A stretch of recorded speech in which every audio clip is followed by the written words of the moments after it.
Niaje wadau, sijui kama ushawahi sikia history ya train kutoka huko Japan yenye ilipotea na ikarudi baada ya miaka 10.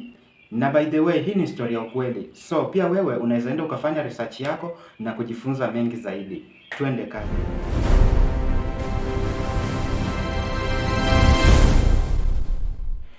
Wadau, na kutoa leo hapo ulipo hadi na kupeleka Tokyo, Japan.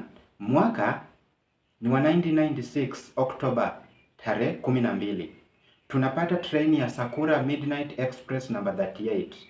Hii train iko na abiria 112, iko na wahudumu 6, dereva wawili, so total ni watu 120. Hii train inatoka wapi? Inatoka Tokyo, Japan, inaenda Osaka, place yenye inaitwa Osaka lakini bado ni Japan.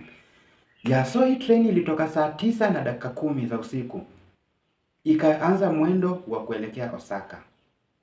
Lakini ilipofika saa 10 na dakika 27, dereva walituma ujumbe kwenye stage ya Tokyo, wakasema wanaona ukungu, hawaoni mbele vizuri, alafu pia signal zao zinasumbua.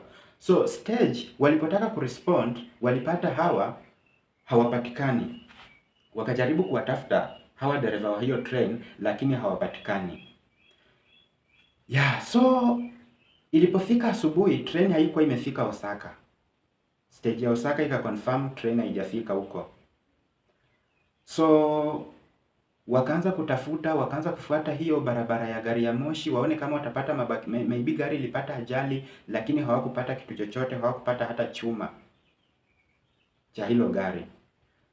So walifika mahali na ikabidi wafungue kesi ya kufanya uchunguzi. Walifungua kesi, wakajaribu, lakini walikosa majibu, wakakosa evidence. So ilipofika tarehe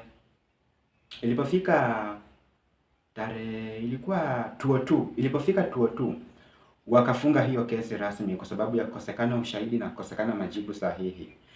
Lakini wadau, 206 October tarehe 12, the same date, the same month, kwenye kituo cha Mount Fuji, kituo cha gari za moshi, kulionekana gari la moshi likikuja kwa mbali wakati wa usiku. Ilikuwa around saa 9 za usiku. So of course wenye kituo walishangaa sana kwa sababu hawakuwa na ratiba kama hiyo, kama kuna train inapita hiyo wakati, lakini hawakuwa na otherwise, wakangoja wakasubiri, train ikafika na watu wakaanza kushuka. Lakini cha kushangaza, venye train ilifika karibu ndio aligundua kumbe ni ile train yenye ilipotea 10 years ago imerudi tena, na haijaenda Osaka, imerudi Mount Fuji. So watu walishikwa kwa hiyo train, pia wako tu sawa, wako tu normal, yani ni kama hakuna kitu yoyote kibaya.